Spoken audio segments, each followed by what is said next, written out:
ജീവിതത്തിൽ നല്ലൊരു സുഹൃത്തുണ്ടായിരിക്കുക എന്ന് പറയുന്നത് ഏറ്റവും വലിയൊരു വിജയമാണ്. ഒരു ഫ്രണ്ട്ഷിപ്പ് നിലനിൽക്കാൻ ഏറ്റവും കൂടുതൽ ആവശ്യമുള്ള കാര്യം പരസ്പരമുള്ള ട്രസ്റ്റാണ്, വിശ്വാസമാണ്. ലോകത്തെ ഏറ്റവും മികച്ച ഫ്രണ്ട്ഷിപ്പിന് മാതൃക കാണിച്ചവരാണ് നബി സല്ലല്ലാഹു അലൈഹി വസല്ലമ തങ്ങളും സിദ്ദീഖ് റളിയല്ലാഹു അൻഹും തമ്മിലുള്ള സ്നേഹം. ആളുകൾ മുഴുവനും മുത്തുനബിയെ പരിഹസിച്ചു. നബി തങ്ങൾ പറയുന്നത് കളവാണ്, കള്ളത്തരമാണ്, മണ്ടത്തരമാണ് പറയുന്നത് എന്ന് പറഞ്ഞ് ജനങ്ങളെ മുഴുവനും ഒറ്റപ്പെടുത്തിയപ്പോൾ സിദ്ദീഖ് റളിയല്ലാഹു അൻഹു പറഞ്ഞു, എന്റെ മുത്തുനബി അങ്ങനെ പറഞ്ഞിട്ടുണ്ടെങ്കിൽ അത് സത്യമാണ്. നബി സല്ലല്ലാഹു അലൈഹി വസല്ലമ തങ്ങളും സിദ്ദീഖ് റളിയല്ലാഹു അൻഹു തമ്മിൽ 60 വർഷത്തെ സ്നേഹബന്ധമായിരുന്നു. നിങ്ങളും നിങ്ങളുടെ കൂട്ടുകാരും തമ്മിലുള്ള ട്രസ്റ്റ്, വിശ്വാസം നഷ്ടപ്പെട്ടു എന്നാണെങ്കിൽ അതിനർത്ഥം നിങ്ങൾക്കിടയിലുള്ള സ്നേഹബന്ധം മരിച്ചിരിക്കുന്നു.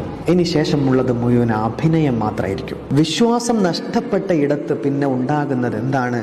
അഭിനയം മാത്രമായിരിക്കും. സൂക്ഷിക്കുക.